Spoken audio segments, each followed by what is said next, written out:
you look at the story of the person we're talking about today, Recha Sternbuch, there really isn't enough acknowledgement of her in our culture, in general culture. And there are people who have done much, much less than her and get, you have Schindler's List, things like that. People who did great things but didn't come close to her. And so it's nice to see sometimes what she's done, but it's sad to see how little it's acknowledged. So let's dive right into it. So Recha Sternbuch is really a hero of the Holocaust. And there's an entire genre called Holocaust rescuers. And when we think about Holocaust rescuers, we often think about diplomats like Karl Lutz, like Sugihara, Raoul Wallenberg. And when it comes to the topic of Jews involved in saving Jews during the Holocaust, unfortunately, it's much, much harder to find those heroes, partially because Jews didn't have that capacity, and partially because sometimes we ignore it, sometimes we overlook it. And so let's talk about Recha Sternbuch and what she's done, because she's really a hero on a level that we're talking about anywhere between 4,000 to tens of thousands of Jews being saved because of her. And just the brilliance, the innovation, the ingenuity is really outstanding. And it touches on some nice topics in terms of her heroism, but also on painful topics like Kastner, etc. All right, so Recha Sternbuch was born in Krakow in 1905, and she is somewhat of an outsider. What do I mean by that? I mean, her father moves to become a rabbi in Antwerp, and she grows up in Antwerp. She doesn't go to a Jewish school. She doesn't go to a Jewish school. At home, she speaks German. One second, sorry. At home, she speaks German, and at school, she studies French and other languages in Belgium. And that serves her very well in life. It's really a major, major part, the fact that she knows all these languages so well. So Recha goes to Antwerp, and in Antwerp, she has this education that most Orthodox girls, she's actually ultra-Orthodox, but she gets a secular education. She goes to public school, and it teaches you how sometimes in life you never know where you're going to have a skill come to be helpful to you. And so in 1912, she moves to Antwerp, and the family in Antwerp is very hospitable. It's a place of scholarship. And she grows up in a home where in her living room, she sits and listens in to talks by great scholars, intellectuals. She listens to her father's classes. So she has a public school education in Belgium, and she has her father's house as a Torah education. So she grows up as a very smart, intellectual young woman. Then as she grows up, she needs to find a shidduch, get married, but she doesn't fit in any exact category. She went to public school. She's very educated. She's the daughter of a rabbi.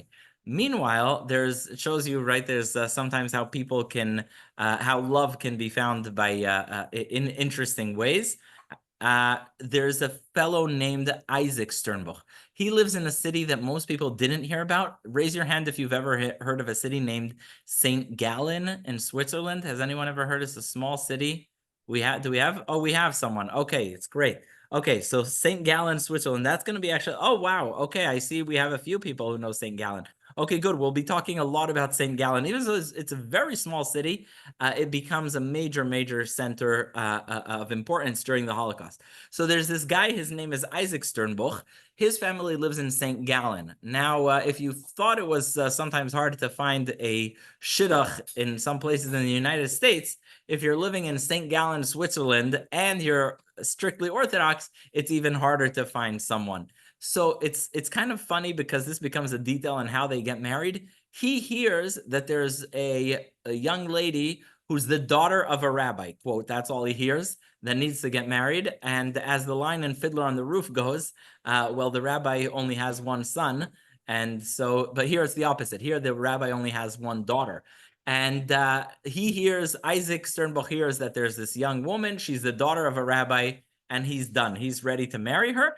And indeed, that is how they get married. So they're both kind of out of the box Orthodox. He grew up in a small, actually his family came from Kishinev. They came to New York. They didn't fit in. and then they moved back to St. Gallen, Switzerland, and they had a business there for clothing. So they get married, Isaac Sternbuch and this young Recha, and they live in this really, I would hate, please excuse the term, but they live in this heaven-forsaken town in Switzerland. Nothing exciting, nothing like the programming you get in the Jewish Center. There's really nothing doing in this place. It's not an exciting place. But then the Second World War breaks out. And again, it really shows you the power, how sometimes you are just the right person in the right place, because the fact that she knows all these languages, she's so committed to her people, and that she knows so many languages so well, and she's so well spoken, actually changes history. And the fact that he was living there and his family, I forgot to mention, hosted in Switzerland people from Theodor Herzl to Rav Kook. They were a very hospitable family that loved hosting people who were of, intellectuals, leaders, etc. So they're both these out-of-the-box people living in St. Gallen. St. Gallen is about a half-hour walk from the Austrian border. Obviously, in when is the Anschluss? 38, I believe, right? 38. You have the Anschluss of Austria. And here's something very interesting. I saw this in Manhattan with a Jewish family. Has anyone ever seen, I'm sure some of you have seen, has anyone ever seen the German passports marked with a large red J? So it's interesting. The Jewish people living in Germany during the time of the Nazis had to have a J in their passport. Now, most people think, I thought myself this way, obviously, this was a Nazi policy. Interestingly, it was not a Nazi policy. It was a Swiss policy. Switzerland had a free travel agreement with Germany and Austria. And so when Germany started persecuting the Jews of Austria, all the Jews from Austria said, wait, we can just go into Switzerland passport free. Like, we can just use our German and Swiss passports and Austrian passports. So the head of the Swiss immigration, the minister of immigration, came to the Nazis and said, listen, all the Jews are coming into us. Now, the Nazis actually, at that point, this is before their final solution genocidal thinking, they actually just wanted a lot of the Jews to leave as fast as possible. They wanted Jews to leave Germany and Austria as fast as possible. And so the Nazis were like, that's great. They're leaving to Switzerland. They're out of Germany and Austria. But Switzerland were very, by the way, if you want an idea of how anti-Semitic Switzerland, I don't know if anyone here knew Michael Strauss, alav hashalom. He was a silversmith on the east side. He had a beautiful silver store. He was sharing with me some of the stories about Switzerland, wild stuff. Let me just tell you, the fact that today in Switzerland, there's the same number of Jews as they had 100 years ago, even though they have immigrants from all other places, just gives you a glimmer of how anti-Semitic Switzerland can be. And so the Swiss said, we don't want the Jews. And they came to Germany and they said, we want you to put a big red J on the Jewish passports. But the Germans then said, okay, but you have to do the same for your Jews. They said, fine, but they didn't do it. So effective immediately, Jews were not able to travel into Switzerland because they had a J on their passport. It's at that point that Recha Sternbuch goes and she starts sending instructions to people in Austria how to walk through the forest right into Switzerland. And remember, she has a home that is right near the border. So she actually takes people into her house. A lot of times people are very into big causes. They'll fundraise for this cause to that cause. They'll go, they'll be active. But it's kind of a different level when you're hosting it in your own home. That requires a different level of devotion. But that's what she did. Not only was she very active in helping people, but it was her own home that she hosted people in. She goes there to the border. Now, here's a very interesting point. This guy did get him. Everyone around Recha got a movie and a lot of attention, but she didn't, even though she was the hero of it. There's the head of the St. Gallen police. Head of St. Gallen police is a Swiss man. He's not Jewish. And he actually partners. I don't know how she recruited him, how much she did it, but she definitely helped get him on board. He would help bring Jews in. He was recognized by the by Yad Vashem as a righteous among the nations, but it's very hard to imagine that he did everything he did without the inspiration, encouragement, maybe some briberies of Recha. I'm going to show in a minute the trailer to the movie about him. Does anyone here speak German? There's no anyone? Kind of. So I'll show it to you. It's in German. You're going to kind of see the images. There's no English version. So I'm sorry, I'm not going to be able to show that, but you'll get an idea. So the head of police in St. Gallen helps her in many ways. Number one, he ignores her crimes. She is going at night to the forest. She's bringing Jews in. She brings in 800 Jews into this city of St. Gallen. 800, that's a big number. And this is only, we're only getting started, as they say. So Recha goes and she brings people in.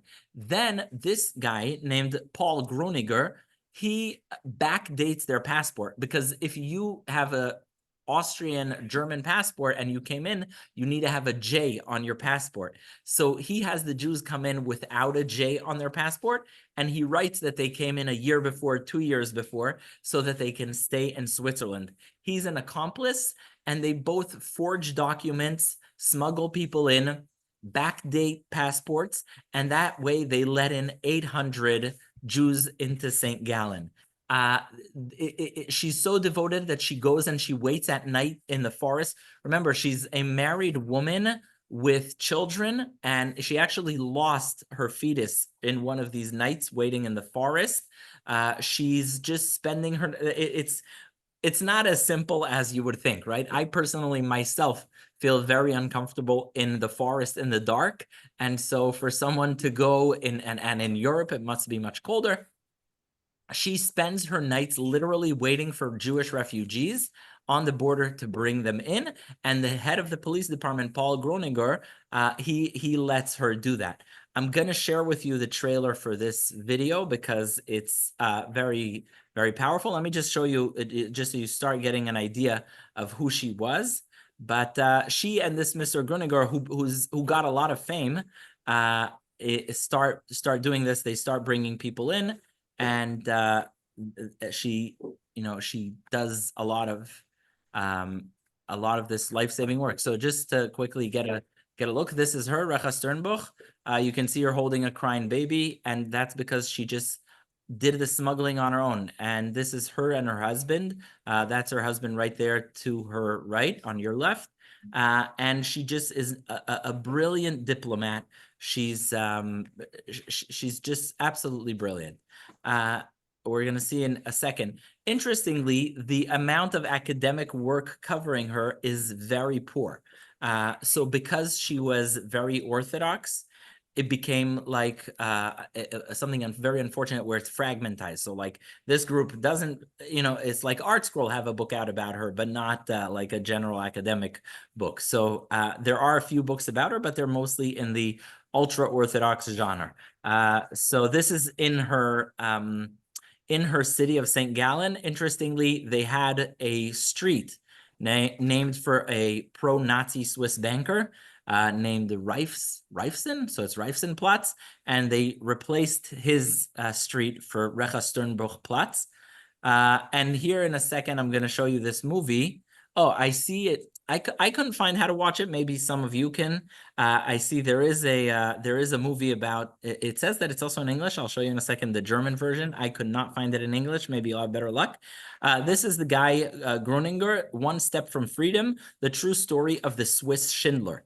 Now, the backstory of the Swiss Schindler is that she is the one who's waiting at night. She's the one bringing people in. She's the one really with a lot of skin in the game and working hard. So this is, unfortunately, I have a very tragic spoiler, and that is she gets, before I show you the next slide, it's very sad. She and Gruninger get disclosed or ratted out to the Swiss authorities by the head of Switzerland's Jewish community, or the JDC there, who got a lot of raving reviews after he died. His name is Sally Mayer, Swiss Jewish leader who saved. It's not true. This is a headline from 1950 when he still had his glory. But Gruninger testified later. He's the one who busted the whole operation. He had his concerns of his own, but you can see there's a headline from 1950. His name is Sally Mayer. He's the one who tells the Swiss government, hey, there's this Jewish woman and head of police who are forging documents and letting people in. Here is the trailer of the movie about Groninger. I'm gonna make sure that it's sharing sound.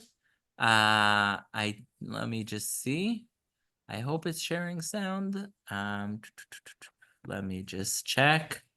1 second. I want to make sure that it shares with you sound, because even though it's in German, I'm sure some people do understand, and it's just you get from the general vibe. So this is the trailer about Groninger. Here you go. Here's the movie.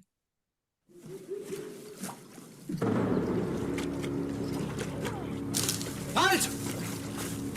Schützegrenzer! Könnt ihr zurück? Bitte, lassen Sie uns rüber. Schießen Sie. Wir gehen nicht mehr zurück. Rennt ihr bei uns? Wir müssen sie reinlassen. Alle, mit oder ohne Visum. Hey, da ist einer! Wenn wir die etwas brauchen könnten, dann würden sie die Deutschen doch nicht einfach rausschmeißen. Dass mit sofortiger Wirkung alle illegalen Einreisen aufhören müssen. Was passiert jetzt mit ihnen? Die schicken alle? Wir machen das kein Recht. Der Rotmund schickt sie Gitter und der soll einen Bericht schreiben. Guten Morgen. Gegen Sie gibt es Anschuldigungen. Machen Sie die Augen auf. Da wartet Ihr Bericht in einer Woche. Was faul ist, wenn wir das Exempel statuieren. Hey, halt! Wo kommen wir her? Was ist da los? Wer denkt mir, das sind auch Schweizer? Wir gelten etwas in dem Land. Sie nehmen nichts an, verdammt nochmal. Ist das etwas Verbotenes? I'm gonna pause here, but you get the idea. The idea is that she and Groninger basically, highly recommended, even though I didn't watch it, but you can just get an idea. She and Groninger basically turn St. Gallen into a point of entry for Jewish refugees until they are busted. When they are busted, it comes at a very great cost. Recha Sternbuch is put in jail, and so is Groninger. She goes to jail for 2 weeks until her trial begins, and the trial carries on for 2 full years. Now, if you want to appreciate what a woman she was, when the trial was over, the chief prosecutor took from his own money and donated to her rescue efforts. She was so inspiring in her passion for saving others that even the prosecutor, who was charging her and Groninger with forging documents and letting in people in illegally, nonetheless, he donated to her efforts because she was so impressive. Now that she was out of prison, she didn't stop for a moment, and she continues to save Jews. She continues to save people from the Holocaust. And again, she now just takes a different path. What she does next is she starts getting, I'm sure some of you have heard people who got out of the Holocaust, or Germany and Austria, with South American. Anyone hear of people getting out with South American visas, South American passports? So she's very, very instrumental in doing that. She basically works on getting visas in. It's important to note, by the way, in terms of Groninger, number one, in his trial he blames Sally Mayer for getting them in trouble. Number two, he ended up his pension was taken away when he was out of prison, and he never got it back. But he lived in poverty, but Jewish people, including the Sternbuch, continued to support him. And he had a second trial in 1992. I guess the Swiss felt a bit ashamed. They finally had someone righteous who wasn't siding with the Nazis during the Holocaust. They didn't have, it was something in their interest as well. So they actually had a second trial for Groninger after he died. And they vindicated him posthumously in the same courtroom. So they kind of had another trial, a second trial, and it became a big deal in Switzerland. They named St. Gallen Sports Stadium in his memory. He became somewhat of a national hero to people in Switzerland, sort of like Schindler did in Germany. So this guy Groninger, but it's very much thanks to Recha Sternbuch. Once she got out, she continued to walk to the border and rescue Jews. She did it for 2,000 Jews. She helped without forging documents, this time by delivering passports, by just showing people how to get in. She smuggled in 2,000 people. So on my count, you have 800 people with Groninger and 2,000 now. That's 2,800. 2,800 people that she saved together with others. Just interesting story about her son's bar mitzvah. Very relatable because, everyone wants their mom to be at their simcha. And on Shabbos, the morning of her son's bar mitzvah in Switzerland, she gets a report that there are a few Jews who escaped Vichy's France and were turned back to the Germans. They were given to the German police station. She abandons her son's bar mitzvah, and instead of going to shul, she goes into France. She takes the train to France on Shabbos morning, and she goes to shul. I'm sorry, she goes to save them. She comes into the station where the Nazis are holding these French Jews who have passports, and she says to him, I'm sorry, but these people, now you have to understand, for a Jew to walk into Nazi-controlled territory is absolutely insane and requires a lot of courage, and she did that hundreds of times. So she goes into this Nazi station. She says, I'm a Swiss person, and you have to let these people out. They're my guests. And he tells her, I'm going to have you sent together with them to Auschwitz. And she looks at him and she says, that's fine. I'm going to go wherever they go. And he starts screaming at her. He says, you're crazy. Take these Jews and get out of my station. She leaves and she goes with a train back home to Switzerland with those Jews that she saved. Her son was not happy that she skipped his bar mitzvah, and she told him that his bar mitzvah gift are the Jews that she saved. So that was his bar mitzvah gift that day, those Jews that she saved from the Nazis in France. But that's how devoted she was, and absolutely brilliant, brazen, and very, very courageous. She had zero fear, and in a very, still she was very, very sophisticated. Next is she thought of things that other people did not think about. She worked with there were many consul generals in Switzerland, and even though the Pope, we know the Pope during the Holocaust was very much on Hitler's side, she worked with a local, the Papal Nuncio in Switzerland, and he let her use the Vatican's mail service.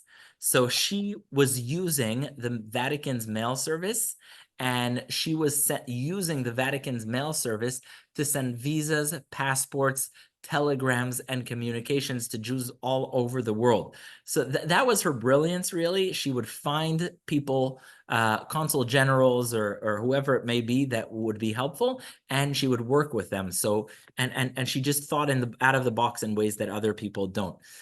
It's interesting, actually, Pope John Paul II, who was a very, very philo-Semitic person, was also part of her network together with this papal nuncio in Switzerland to help, at least have a couriering service that they helped the Jews with. It doesn't mean the Pope agreed to this. It doesn't mean the Pope knew about it, but she was able to get these individuals to do that.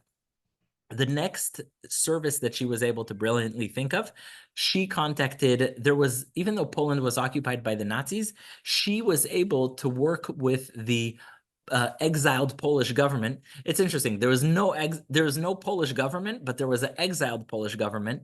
And what did the Polish government have? They didn't have a country.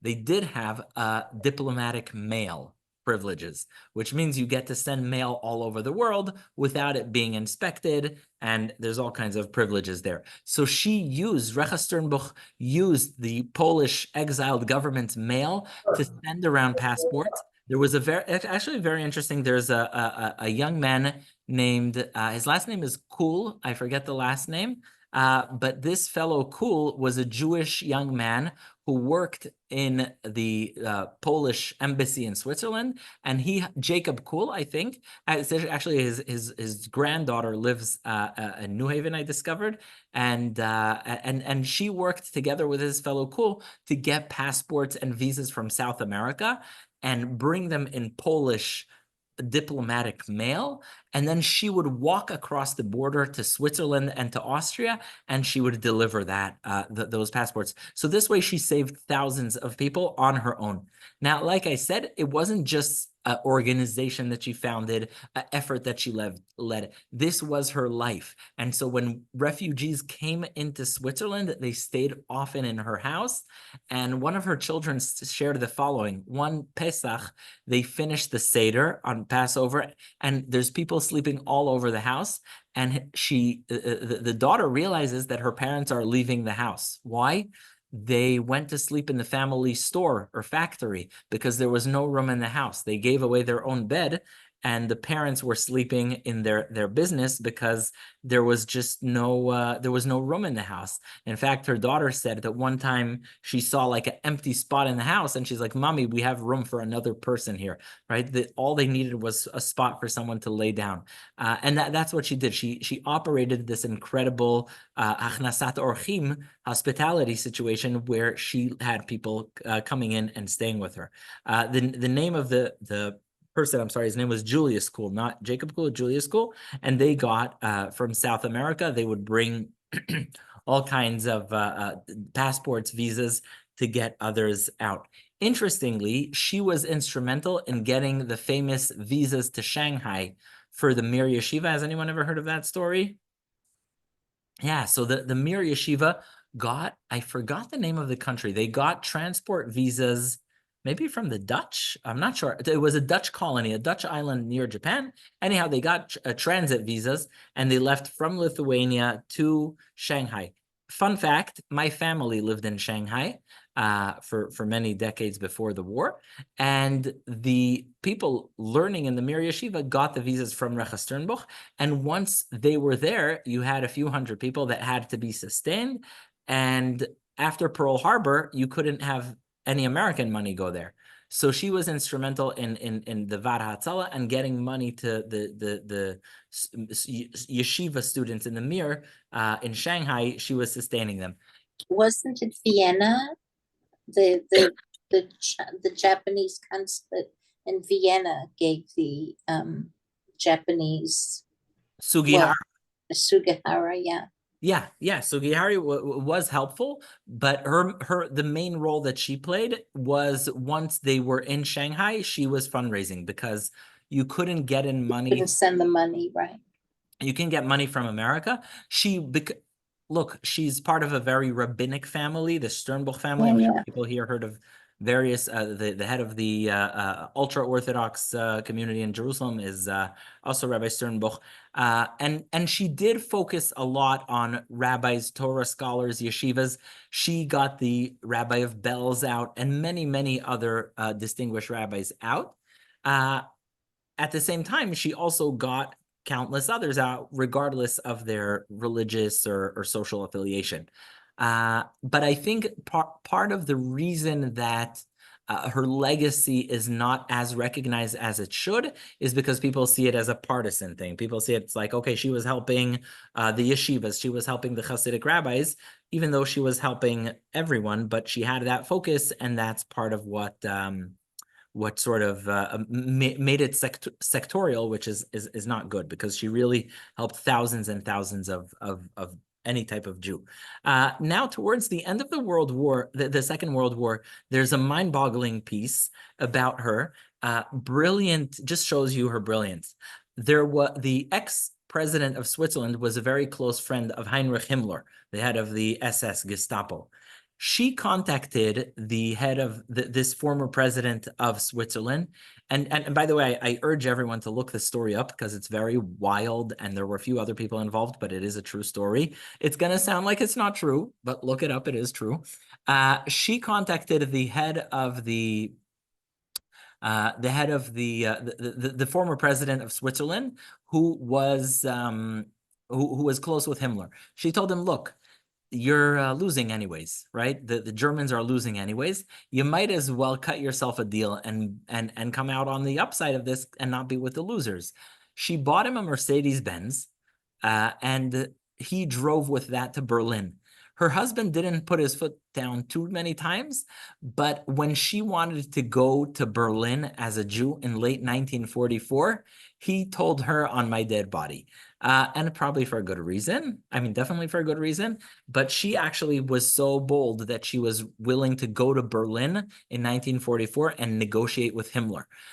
She negotiated with Himmler, and she told him, basically, look, it's about to be over. She said, number one, all the people working in concentration camps are war criminals. They're all going to be killed. And number two, you're going to be in a lot of trouble. So she told him, why don't we get a deal going here? you stop the killing of a certain amount of Jews, and we'll pay you after the war, and we'll also help you out of your legal troubles, which is a major issue with the Kastner story, because Kastner did testify on behalf of, I forgot the name, not Himmler, another Nazi. He did testify for him in Nuremberg, possibly because of a similar type of deal.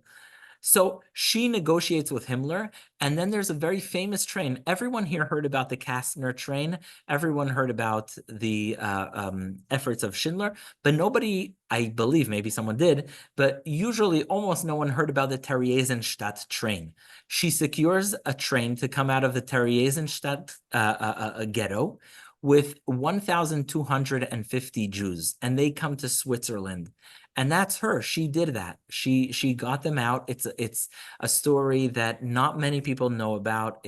You can look it up. It's the Theresienstadt train. She got a train of 1,250 people out of there. And the next thing she does is she tells Himmler, stop the mass killings. Another thing I didn't know until I prepared this is that Himmler did order the crematorium of Auschwitz. The crematorium of Auschwitz was not operational on the day that the Russians liberated Auschwitz. And the reason for this is Himmler did cut a deal with her.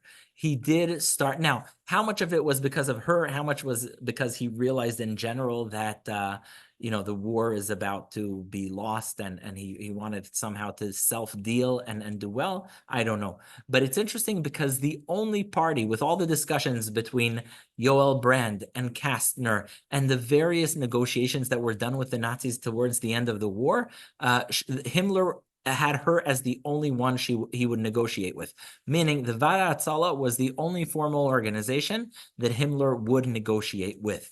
And he negotiated with her. They promised him, I assume with a zero backing, they promised him $1.5 million American dollars after the war if he stops the killing of the Jews. And Hitler finds out, this is all historical facts. I checked, everyone's welcome. It sounds wild, but it's true. Hitler hears that Himmler stopped some of the killing, and he's furious, and he orders the killing to restart. Just shows you how perverse the hatred was, because as his empire was crumbling and the last days of war were coming, and as the noose was getting tight around Hitler's neck, he hears that Himmler stopped killing Jews in certain places, and he's livid, and he says, no way, you have to continue the killing. But she does negotiate that. Sorry, it's not $1.5 million, it's $1.25 million, still a lot of money for 1944. And they didn't end up paying him a penny of that because the war was over, and I believe he ended up committing suicide. But it just shows you sort of the brazenness of her thinking and how amazing she was in just thinking out of the box, being courageous, communicating, etc. It's also very interesting. American Jews did not know about what was going on during the Holocaust until 1944. I'm sorry, until 1942. Because she was able to use the Polish telegram service, the exiled Polish government telegram service, she was the one to message American Jewry urgently several times about the state of Jews in Poland. There's a very famous telegram, I believe it's called the Ringler telegram. She also sent Vada Atzala and others because of her many telegrams describing the situation in Europe. By the way, in her telegram, she referred, her code name was, she would say, Uncle Achenu is doing very, very badly. And Achenu is, of course, short for Achenu Beit Yisrael, our brethren, the house of Israel. So she sent a telegram, and then famously, that's another painful story about how, American Jewry chose, story of Stephen Weiss, etc. I don't want to get into that, but the point is she sent repeated warnings in terms of what's going on in Europe and wanted American Jews to know what's going on. Unfortunately, they didn't listen. The White House didn't want that information out, and so on. There's another thing she's done. She negotiated the release of 15,000 Jewish women from the Ravensbrück concentration camp in Austria. And towards the end of the war, she negotiated with the Nazis to get people out. And so in that sense, she was brilliant in terms of thinking of things that just no one else thought about. A lot of these stories are painful because there's so much pain. We spoke about that during Chama Senesh also, right? What if your relative got a visa, another person didn't get a visa to Israel? There's a lot of pain. There's a lot of, what should have, could have been done. Was Kastner cooperating with the Nazis or not, etc. But the bottom line is she is the one who negotiated many, many successful releases of Jews and helped them herself. In the middle of the war, she moves to Monterey, Switzerland, once she's not able to help Jews get out through St. Gallen. And famously, I don't know if it's related, but Rabbi Yechiel Yaakov Weinberg moves there. And here's another place where she really shines after the war, getting Jews out of orphanages. Here's another story where other people get credit. There's a famous story with Rabbi Eliezer Silver, getting Jews out of the orphanage. There's the famous song of Yaakov Shweki, Shema Yisrael. I don't know if anyone heard that. So she is the one who was masterminding a lot of getting Jewish children out of orphanages. Famously, Pope John Paul II, who was Polish, also helped get Jews out of orphanages, and that was also something that she was very instrumental in. I got a question here, and I welcome any question, either privately or publicly. I got a question here if she ever explained how she was successful in doing what she did. The only story I know she did explain is the one that she owned it an explanation, which is to her son why she missed his bar mitzvah. That's the only story where she actually told everyone. Well, too, that, and also we know that she lost her fetus while she was in the forests getting Jews across the border. But she was very, very, very instrumental in getting a lot of the Holocaust orphans out of monasteries, etc. I'm gonna show quickly a short video. You'll excuse the poor quality, B, it's in a language, I don't remember which language it is, a different language, but it's one of the only clips that you can actually see Recha Sternbuch in action, and it's welcoming children off trains. You can see, where she combines her motherly role and also her brilliant diplomatic courage in facilitating a lot of these releases. So let me get that on, and we'll see we'll see exactly how it was done. So here it is. Here's the story of Paul Groninger, who, like I said, got a movie, well deserved. He deserves the movie, but oh no, sorry, that is not it. That's the next one. Here, so you can see her here. This is her, and it's also interesting, especially as an Orthodox woman, ultra-Orthodox woman, you can always see she's the only woman out. She has no fear. She just goes out, and she's the firebrand. She's the one getting everything done. Here's Julius Kuhl. He is the Jewish young man who is a Polish Jew, works in the Polish Consul General's office in Switzerland, and he's the one. I don't think there's a movie, but there's a lot about him and how he got many South American passports for people. But she also worked with him. And here are actually here's something I can recommend that you can find access to very easily if you have Amazon. There's a movie called Unlikely Heroes by the Simon Wiesenthal Center, narrated by the one and only Ben Kingsley, and he's not Sir Ben Kingsley. Either way, Ben Kingsley, he's the narrator. And if you go to, I believe it's 30 minutes or 28 minutes, there is a long segment about Recha Sternbuch. So if you go to Unlikely Heroes, it's all about Holocaust rescuers. It's on Amazon. It's for free. You will see the clip about her. That's her there holding. You can see in many of the pictures, she's holding the children. That's her holding a child. And here's a art scroll book, Heroine of Rescue, the incredible story of Recha Sternbuch, who saved thousands from the Holocaust, which is exactly what she did. But I think beyond the saving is her brilliance. The brilliance of what she's done is really, if you think about it, it's mind-boggling. So this is a famous picture of Rabbi Eliezer Silver after the Holocaust, going from orphanage to orphanage with American Army uniform. Fun fact, he was not in the American Army, but he had, I think he was, what was it, Eisenhower? Who was there? Not Patton. I believe it was Eisenhower. Here's where I need everyone's help. Was it who was the general? Eisenhower, yeah. Eisenhower, yes. Okay, good. So Eisenhower was very sympathetic to rehabilitating Jewish life after the Holocaust, from the printing of the Talmud famously in the concentration camps. So I believe Eisenhower backed this type of effort. And so Rabbi Eliezer Silver was with a American uniform going from orphanage to orphanage to find Jewish children. So that's Recha with him.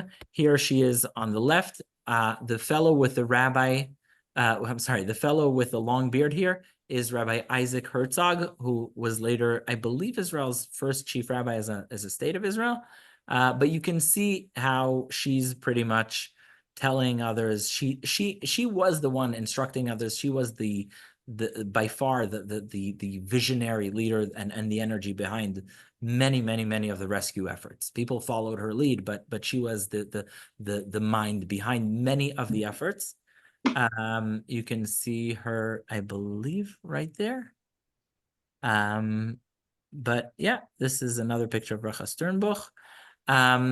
For those who know, here's a very famous painting of rescuers during the Holocaust. It's called Help from a New World. It has Hillel Cook, who, by the way, Hillel Cook, who organized the famous rally in Washington, the Rabbis' March, during the Holocaust. He was also very close with her and part of her network, Karl Lutz. And there is, I believe that is her, that is Recha Sternbuch. So she is recognized as one of the rescuers.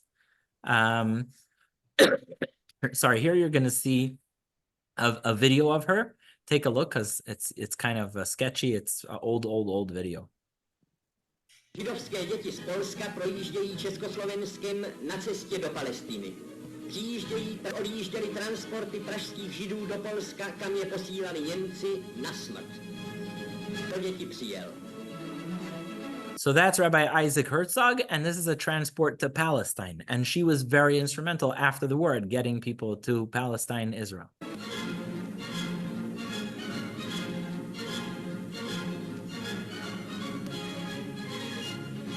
So that's her. You can see her. She's giving sweets to the children, to the Holocaust survivors. They're pretty much all orphans. That's her. Tyto oběti nacismu, sirotci hledající svou vlast, jsou u nás pod ochranou československé vlády. So yeah, just that's Rabbi Isaac Herzog. She worked with him a lot. I'm just going to show once more the part with her. You can see her. Tyto oběti nacismu, sirotci hledající svou vlast, jsou u nás pod ochranou československé vlády. So yeah, that's Recha Sternbuch. She is the one who was behind many of these efforts. She got many people to Israel, and she, you know, she's really a hero on a level that it far exceeds many of the people who got much wider recognition. I actually was going to contact Yad Vashem, because even if you go to Yad Vashem's website, there's like a half a page about her. But she saved many thousands of people with brilliance and courage that are just unbelievable. I think Paul Gruninger said that they could have saved 100,000 people had they not been ratted out. But yeah, she, from the Varatzala to, and by the way, many of the things she did were illegal, which is probably why many of the joint and the official people didn't like what she was doing, but she was definitely forging documents, transferring money in illegal ways. There's no question about that. And then after the war, smuggling to Palestine, that was also illegal. Yeah, she did that, and she was bold. She thought of things that no one else would have thought of. She, you know, had I lived at the time and you asked me, should we contact the papal nuncio? I would say, no way, the Pope is working with Hitler. Are you kidding? But she actually contacted, and it turns out that the one in Switzerland, the papal nuncio in Switzerland, he was willing to help. If you ask me about the Polish, I would say there's no Polish government. What's that going to help you? But that did help. Varatzala, whatever it is, she on every level possible, she dedicated her, as they say in Hebrew, Ramache Varim V'Shasai Gidim. She, every bit of her existence during those years from 1938, 39, all the way through 1947, were dedicated to saving Jews, whether it's every corner of her house, whether it's her husband's business, everything was dedicated to saving Jews. And remember that this is all while she was raising a family. She had children. And so it's just exceptional woman of exceptional brilliance who deserves much, much wider recognition. It's fair to say that had you had during the Holocaust another 10, 20, 30 people thinking out of the box in the ways that she has, that definitely would have been a good thing. Yeah, I got a question here, actually, a very interesting question. Why did Sally Mayer rat her out? I think there were a lot of Jews in Switzerland who probably rightfully, and by the way, this also explains American Jewish response. There were a lot of Jews in Switzerland and in America who legitimately had the concern that they will become like France, Poland, and Lithuania, etc., meaning they also thought that the final solution would be implemented locally. And so I'm sure Sally Mayer was thinking, she's smuggling in all these Jews through the border. The Swiss are going to find out, and they're going to say, oh, the Jews are causing chaos. Or, maybe he thought we don't have enough money to sustain the people we have here already. I assume the best about him and assume, therefore, he had no idea what was awaiting Jews who would remain in Austria and Germany. And so he was thinking like and by the way, the Swiss didn't put a red J on Jewish passports. So, he's thinking in a minute, everything can be destroyed here in Switzerland. Let's not shake the boat. Let's not rock the boat. But she had no qualms whatsoever. She was bringing in as many Jews as possible with every fiber of her being, probably because she had a better sense of where things were heading and what would befall Jews that are staying there. Similarly, by the way, with American Jewry. American Jewry, I don't want to get into too much what they call it, Monday morning quarterbacking, but people speak about Roosevelt and why didn't Roosevelt do more for the Jews, etc.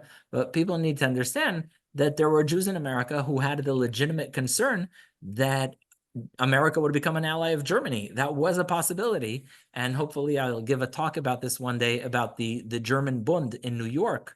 And the gangsters, Bugsy Siegel, all those people, how they crushed Nazism in the city, because actually the German Bund in America had millions of members, and it was not an impossibility that America would become an ally of Germany. And so Jews at that time were worried about their existence. Now, does this excuse the behavior of Stephen Weiss in 1944? 100% no, not at all. But early on in 1939, there's much more room for to say something like, okay, maybe they they were worried for that the Nazis are going to come to them as well.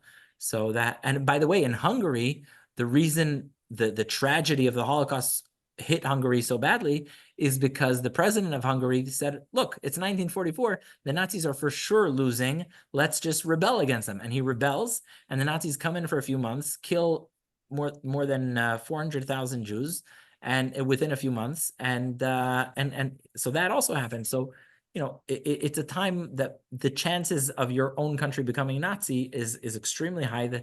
My grandmother lived in Shanghai, where the Japanese controlled it, and the Germans were pressuring the Japanese to implement the final solution in Shanghai, China. And that was something that could have happened easily. All it would take is one local Japanese person to say, okay, yeah, we're going with it. We're going to do a concentration. Well, they had a ghetto there, but we're just going to have a death camp here. So I think that's part of the thinking of the time.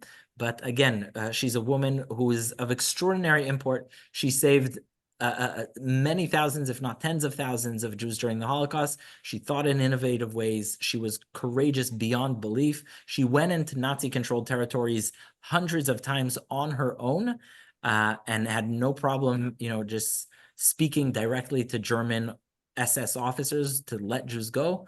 And then after the war, getting out many, many, many orphans and bringing people to Palestine, Israel. So special woman. And if anyone has any questions, comments, I'm happy to hear them.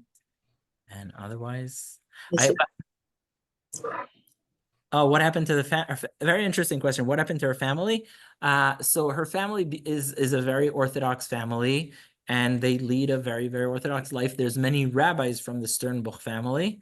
And so they're, you know, they are part of the, and that's why I said it's unfortunate that like you have books about her from Art Scroll and from, you know, more of the Haredi publications because she was Haredi, but it really shouldn't matter. She's a hero of the Jewish people, period. And I think that's what matters. I leave everybody with two movie recommendations. So I hope you guys have a chance to watch the movies about her. Sorry. He Yeah, has a niece that lives on the Upper West Side, Deborah Weinreb. Devora. Sternbuch Weinreb is her niece. Oh, really? Yes. Oh, that's interesting. Okay, I'll try and find out about her. Okay, Devora Weinreb. Yeah. So look, they're a big family. The Sternbuch family are a big family, and she definitely deserves more recognition, and I think she's also an inspiration to each and every one of us in terms of her thinking out of the box, her courage, and just thinking of such creative ways to act on behalf of helping Jews that are in trouble and in peril. So I think that's the legacy she leaves. And Rabbi Poupko, could I yeah. ask you like a public service announcement that Sure. Mincha starts in 10 minutes? Mincha starts, well, in 8. Is it's starting at 8 o'clock? Yeah, 8 o'clock. 8 o'clock. Okay. Thank you, everyone. Rabbi Poupko, thank you. Thank you. Thank you very much. Superb. Thank you. Thank you for so very much. Thank you. Thanks a lot. Wow. Laila. Thank you. Thank you so. Thank you. Most, Thank you. Good most night. enjoyable. Most Thank you. enjoyable. Thanks a lot. Informative. Thank you. Informative. Thank you. Bye.